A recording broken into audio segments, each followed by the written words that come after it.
Bonjour! Dans cette vidéo, nous allons te montrer que la taille du bassin féminin et celle du cerveau à la naissance sont le résultat d'un compromis sélectif.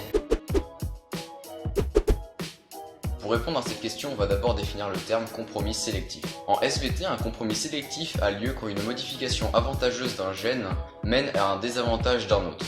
Dans ce cas, l'évolution favorise une entente entre les deux gènes et non la disparition de l'un. En gros, un 50-50 entre les deux.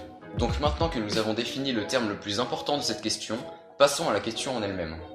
Tu le sais sûrement, l'un des piliers du développement humain, c'est la taille de notre cerveau.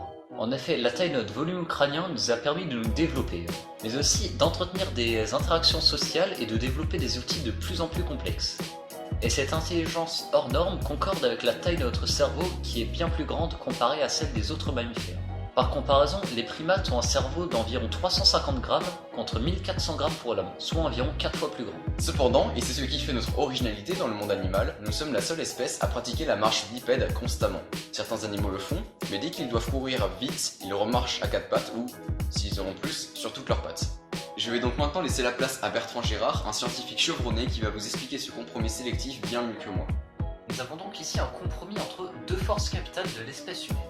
D'un côté, nous avons la marche bipède vers laquelle nous avons évolué au fur et à mesure des années.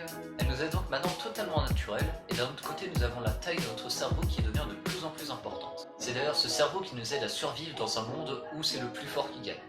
Nous avons donc deux caractéristiques essentielles chez l'espèce humaine.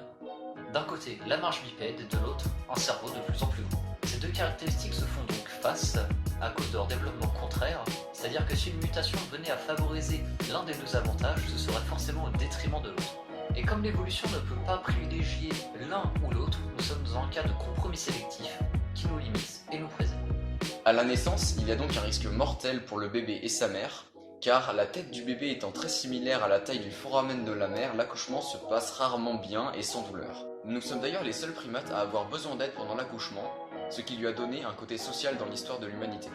Nous avons donc un compromis sélectif entre deux forces capitales, d'un côté la marche bipède, et d'un autre côté nous avons la taille de notre cerveau qui est de plus en plus importante au fur et à mesure des décennies. C'est d'ailleurs ce cerveau qui nous aide à survivre dans un monde où c'est le plus fort qui gagne.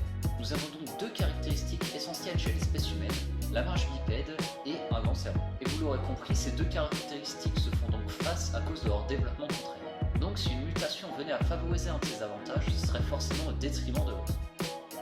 Et comme l'évolution ne peut pas favoriser l'un ou l'autre, on est donc dans un cas de compromis sélectif qui nous limite et nous préserve. CQFD, nous avons donc montré que l'évolution du bassin féminin et de la tête du bébé était un exemple de compromis sélectif. Sur ce, cette séquence est terminée. La vidéo est donc maintenant terminée, on a été un peu rapide, mais si vous n'avez pas tout compris, on a mis un complément de blog et des sources en description. Sur ce, n'oubliez pas d'être curieux. Et n'oubliez jamais d'apprendre.